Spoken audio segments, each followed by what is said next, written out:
Mercredi 31 octobre 2024, mesdames et messieurs, bienvenue le 9h30 à Kinshasa, bienvenue dans votre premier bulletin d'information. Le président de la République, Félix Tshisekedi, est arrivé le mercredi 30 octobre à Entebbe, en Ouganda, pour une visite de travail de quelques heures avec son homologue ougandais Yoweri Museveni. Les échanges ont porté sur les opérations conjointes entre les forces armées de la RDC et les forces de défense du peuple ougandais UPDF. Regardez.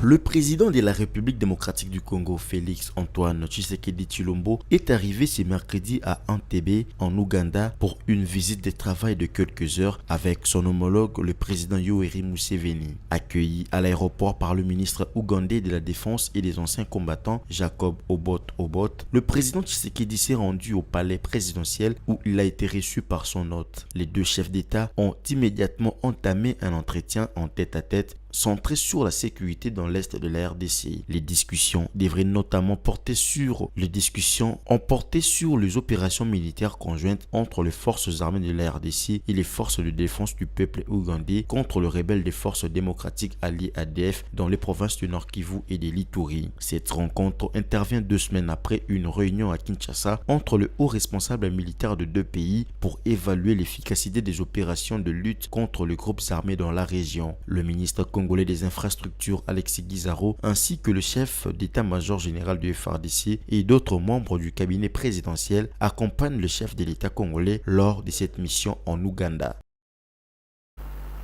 En parlant justement de la situation sécuritaire qui prévaut dans la partie est de la RDC, la société civile des Goma en la province du Nord Kivu exprime son inquiétude face à la récente déclaration du chef de l'État, Félix Tshisekedi à Kisangani, annonçant son intention de modifier certains articles de la Constitution ou de réécrire une nouvelle Constitution. Pour Marion Ngavo Kambale, président de la société civile des Goma, la priorité actuelle pour la population reste la restauration de la paix dans l'est du pays, secoué depuis longtemps par des conflits répétés. On écoute Marion Ngavo, joint au téléphone par votre rédaction.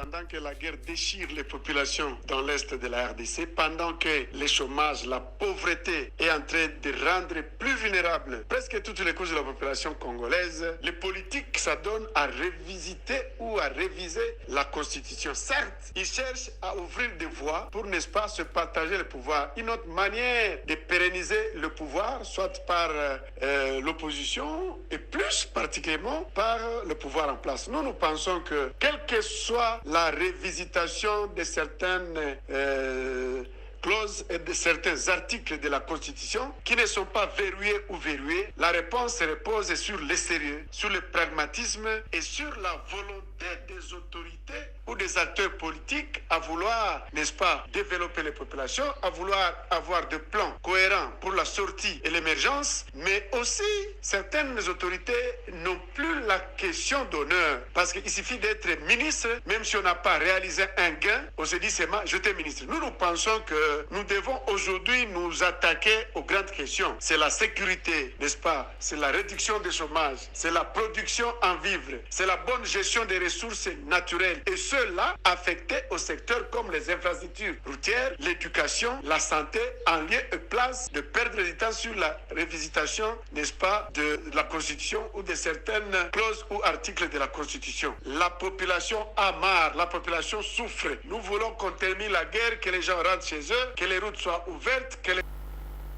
Autre chose à présent, les revendications des enseignants doivent être prises en compte dans la loi des finances 2025 en cours d'examen à l'Assemblée nationale de la République démocratique du Congo. Cette recommandation est de l'ancien vice-ministre Freddy Kita. Il a formulé le mardi 29 octobre 2024 à la presse suite à la situation que connaît des enseignants de la RDC en ce moment. Il a également abordé d'autres questions d'actualité. Regardez. Les enseignants de la RDC jouent un rôle essentiel dans la construction de la nation congolaise. Mais depuis quelques années, ils revendiquent l'amélioration de leurs conditions socio-professionnelles. Ils multiplient de grèves pour se faire entendre auprès du gouvernement et obtenir des meilleurs salaires ainsi que des bonnes conditions de travail. Au début de l'année scolaire 2024-2025 en cours, ce scénario s'est encore répété. Les enseignants avaient déclenché une grève, paralysant ainsi quelques écoles publiques où les élèves élèves ne pouvaient pas suivre le cours normalement. C'est le 19 octobre dernier que les syndicats des enseignants ont décidé de suspendre leur mouvement de grève après avoir reçu les assurances des autorités. Le mardi 29 octobre 2024, l'ancien vice-ministre du Plan a donc exhorté le gouvernement congolais à prendre en compte ces revendications socio-professionnelles des enseignants dans les budgets 2025. Nous soutenons les efforts du gouvernement pour faire face aux préoccupations des enseignants, des médecins et d'autres catégories de fonctionnaires.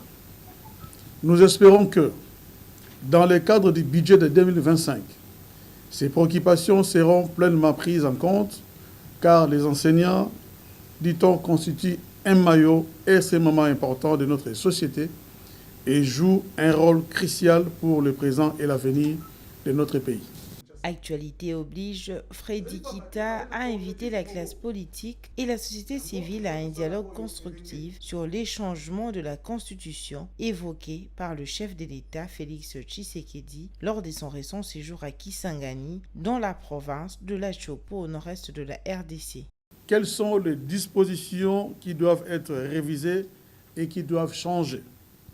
C'est sur ce point que nous appelons la classe politique dans son ensemble, ainsi que la société civile, à faire preuve d'esprit d'ouverture et être à l'écoute des uns et des autres.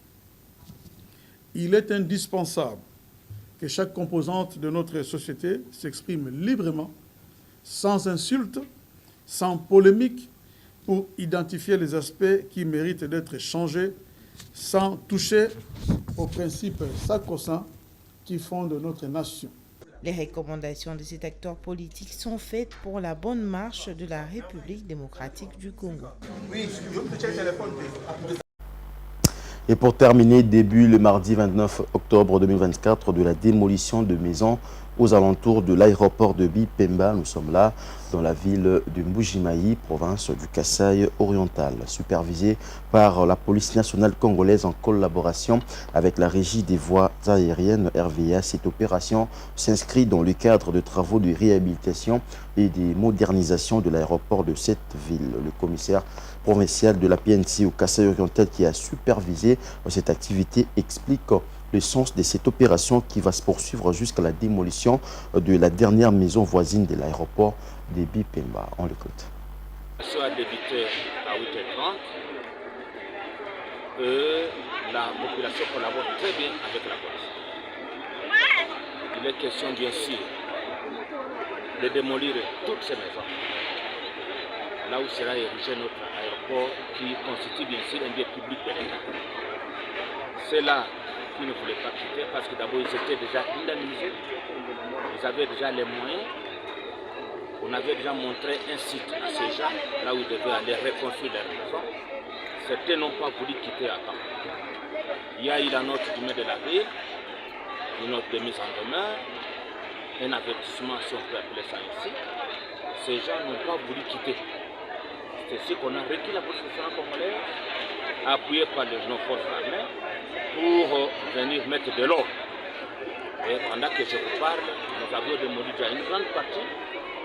Demain, nous allons encore continuer jusqu'à ce que les terrains soient tous balayés. C'était là l'essentiel de l'actualité, mesdames et messieurs. Merci de l'avoir suivi. Prochain rendez-vous à 11h pour une nouvelle session d'information. Au revoir.